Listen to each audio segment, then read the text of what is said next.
Mais c'est peut-être ce qui est au cœur de toutes les rencontres qui comptent. Il n'y en a pas beaucoup, enfin il y a beaucoup de belles rencontres dans une vie, il peut y en avoir beaucoup, moi je pense en avoir fait énormément, mais les rencontres qui bouleversent une vie, à mon avis, se nichent là, à un endroit où on se dit que c'est étrange, mais rétrospectivement, l'existence d'Aaron, par exemple, en l'occurrence, me permettait de traverser ou de retraverser l'enfance autrement. Comme un frère qui pouvait éclairer le chemin et dire mets tes pieds ici, mets ta main là.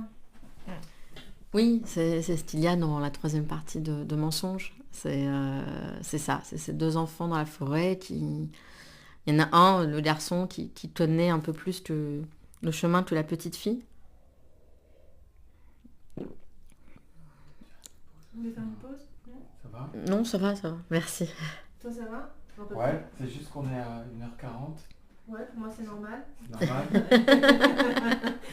Mais vous, peut-être, voulez faire une pause pour vos bras. On finit Oui. cette question, ouais, on fait une petite pause. Oui, D'accord. je vais faire un café aussi. Non, je dirais juste que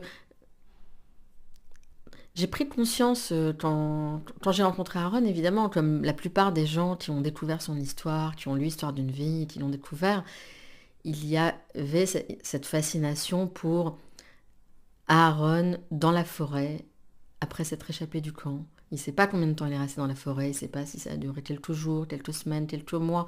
Et puis il n'y a pas eu qu'un seul moment dans la forêt. Il y a eu le premier moment en sortant du camp, et puis ensuite d'autres où il était seul, allant d'une ferme à l'autre, de chez Maria vers un paysan peut-être. Et, et donc il y avait cette fascination qu'on peut avoir pour les enfants sauvages, voilà, pour tous ces enfants qui ont survécu seuls dans la forêt.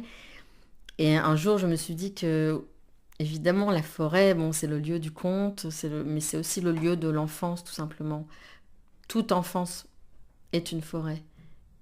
Et un chemin à trouver dans la forêt, une peur de la forêt, une fascination, un effroi là aussi. Sauf que lui l'avait vraiment vécu. Et parce qu'il l'avait vécu, c'était absolument pas une image, c'était pas un symbole, c'était pas théorique.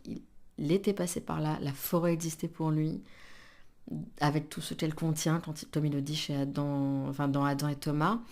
Et dans cette forêt-là, qu'il avait bien connue physiquement, il y a quelque chose de l'enfance, de son enfance à lui qui s'est déposé et qui, je pense, est resté intact et qu'il était capable de partager avec à la fois les lecteurs et les personnes qu'il aimait. Et donc, il nous permettait à nous de retraverser la forêt en se sentant moins seuls, tout simplement.